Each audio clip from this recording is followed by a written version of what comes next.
All right, greetings Trekkies. This is Min from the Star Trek Google Plus community online, and we're here with legendary actor, director, author, and social activist George Takei. Thank you so much for having time. George is here in New York, and we have a chance to catch up with him a little bit on the musical Allegiance. These are Star Trek people, you say? That's right, yes. We should have greeted them this way. Yes. Hello, live long and prosper. Excellent. Before we talk about the musical, we have a few members of the Star Trek community who have some questions for you. The two top questions are actually very similar. Matt Markford, as well as Sean Brown, ask if an opportunity arises for you to play maybe another captain in another Star Trek series, or maybe a small little role or cameo in the upcoming Star Trek reboot. Would you take it? Would you want to do that? I'm proud of my association with Star Trek. Despite the fact that we were low rated when we were on first run, I think the content and the philosophy that Gene Roddenberry had is mine as well. And to have that kind of show as the one that launched me, I mean, I've been a professional actor for about 8 years until that happened. Yeah. And I'm still known as Sulu, of course.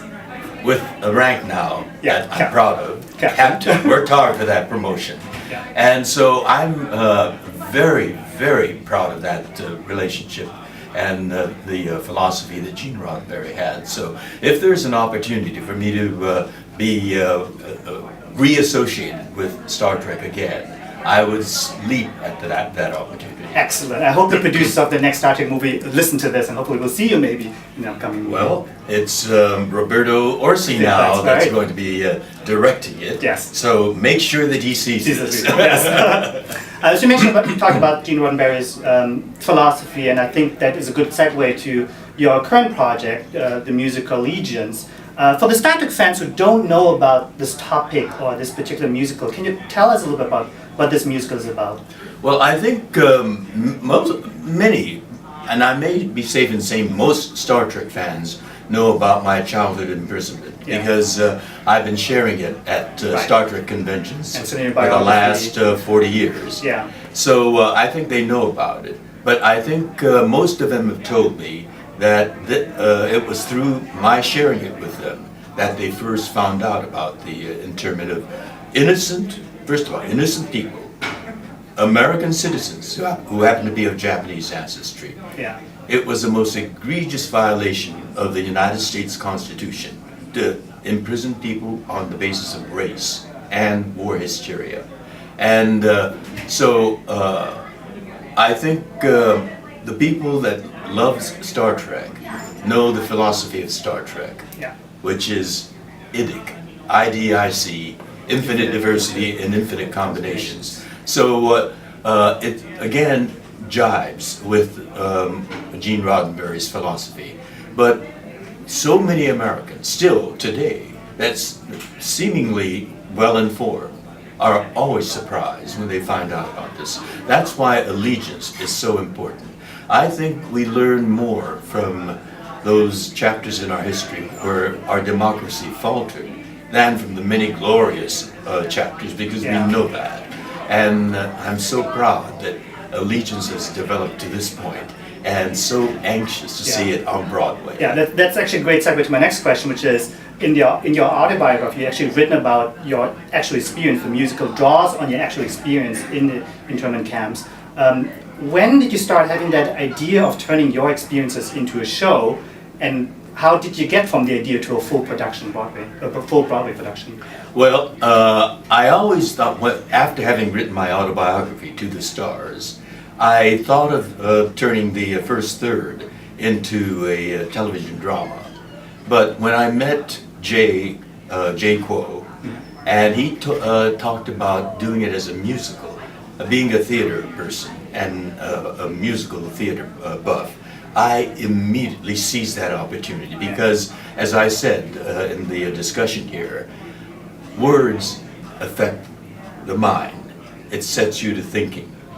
But the most powerful way of affecting people is to personalize it, to hit people here. And music has that singular power to hit the emotions. And the emotions combined with the brain is a singular way of telling that story as a total human being, Yeah. a human experience. And so when Jay came up with the idea of the musical, I said, absolutely, great. let's do it. Yeah, that's great. How did you manage to get legendary Broadway singer Lea Salonga to be part of this project?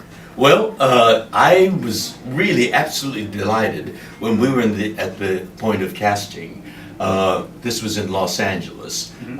They said, Lea's in town, and we'd like to have her sing some of the songs. Oh, okay. But we don't have a piano. And I said, well, I've got a piano in my living room. And so she was invited to come to my home to audition. I mean, she doesn't need an audition. We really wanted to hear her voice. Yes. And it was such a thrill to have her in our living room with Jay playing our piano and singing the songs from Allegiance. Yeah. But then I discovered later on that during a break, she was tweeting, oh, wow, I'm in Sulu's living room.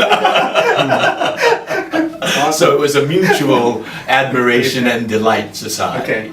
Well, we're absolutely delighted to have you here, and we're actually really excited to see the musical. The musical is called Allegiance. You can find out more about it on allegiancemusical.com. When can we get to see it here on Broadway? Well, it's going to be very soon.